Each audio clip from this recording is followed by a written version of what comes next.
Good day, folks. Welcome to Image Breakers. My name is Paul B. Thomas. Today I want to talk about faith. Faith is a good topic to talk about because when you talk about faith, faith comes. If you want to speak miracles, miracles will come. When you speak hope, hope comes. When you speak life, life comes. And when you speak faith, faith comes. I need faith today. Do you? Then let's talk about faith. Hebrews 11 verse 6 tells me, "But without faith it is impossible to please God." My question is, what are you doing that's so big that it requires God's effort, God's involvement to make your dream and your project become a living reality? Sometimes God doesn't get involved with our stuff because it's too small. I mean, if you've got a small dream, you can make it happen. How big is your dream? Some people say, well, I don't want to be big-headed. I don't want to be so big-minded that God won't get involved. Well, friends, God can't get involved unless you are big-minded. God is a big-minded God. In the beginning, God created the heavens and the earth. To create the heaven and the earth that you cannot be measured takes a big-minded God. How big is your dream? B-I-G, big. When you think big, you bring in God. You bring in God when you think big. When you think small, then you're saying, I can do it. I am capable. And then when the I is alive and the I is capable, why then do you need God to do it? So sometimes God does not get involved with our dreams because they are too small. That's why we get frustrated that we cannot achieve them very often, because our dreams are so small, but God is not involved in them because they're not big enough for him to get involved with us and involved in our dreams. When you are small-minded, you're using your ego. That's what you do when you edge God out. E-G-O. You edge God out. But when you think big, you B-I-G. You bring in God. I don't want to edge God out with my small thinking, do you? I want to bring in God with my big thinking. Remember Robert Schuller, the grandson of the great Robert Schuller, who built the Crystal Cathedral in Garden Grove, California many years ago, made of glass panes. Well, his grandson, I remember him saying back a year or two ago how he wanted to build a church there in California. So he went to his architect and he had some plans, and his architect said, these plans are too small. Nobody's going to finance something that's the second largest church in this city. If you want people to partner with you and join up with you and finance this project, then you've got to be the biggest thing that ever exists in this city.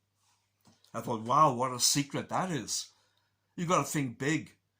People will give to something beyond the norm. Something huge, spectacular. Something that's never done before. And maybe you haven't got the partners in your ministry because what you're doing is too small for people to get involved with. And certainly too small for God to get involved with. If I read the Bible, and I do, if you read the Bible, you see dramatic accounts of big things that happened there. Big things. Pentecost was a big event where the apostles used big faith. Jesus said, go to the upper room. In the book of Acts, he told them, go to the upper room and there you shall receive power. Wow. They never had that kind of faith before, but they did this time.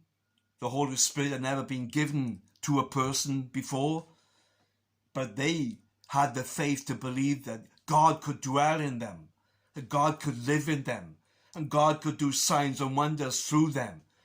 They believed that they could lay hands upon the sick, like Jesus said, cast out demons, raise the dead, go into all the world and preach the gospel.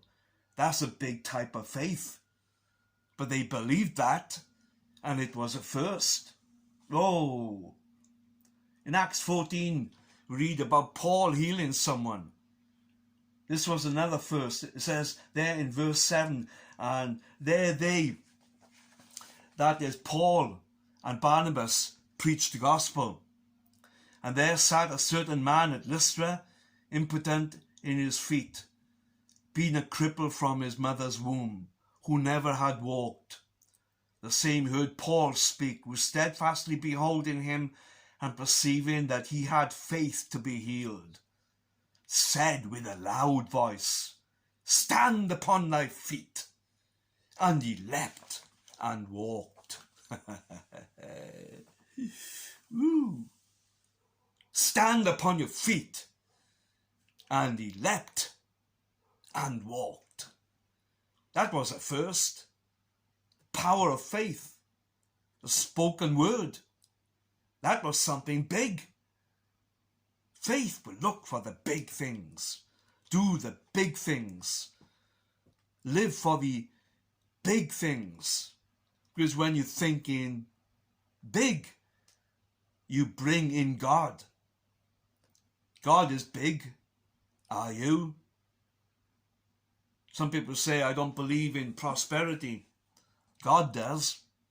He created gold. What are you creating? What wealth are you creating? You see, we limit ourselves by our limited thinking, our cultural standards, our surroundings, our beliefs, our limited mindsets, our traditions, our religious customs. But God is unlimited. God doesn't have those limits. But very often we do. You know, if you get in mind in the Word of God, there's no limits. Paul said to him, Stand upon your feet. And he left and walked. No begging him to be healed.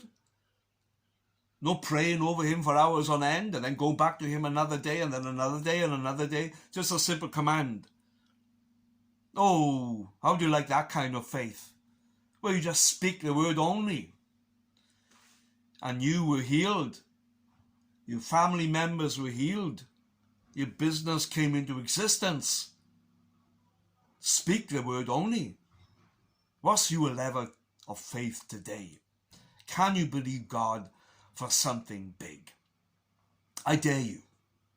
I dare you to believe for something so big that you can't do it without the intervention of the divine God. The mind of God, the help of God, the person of God, the power of God, the insight of God, the wisdom of God, and you using the faith of God.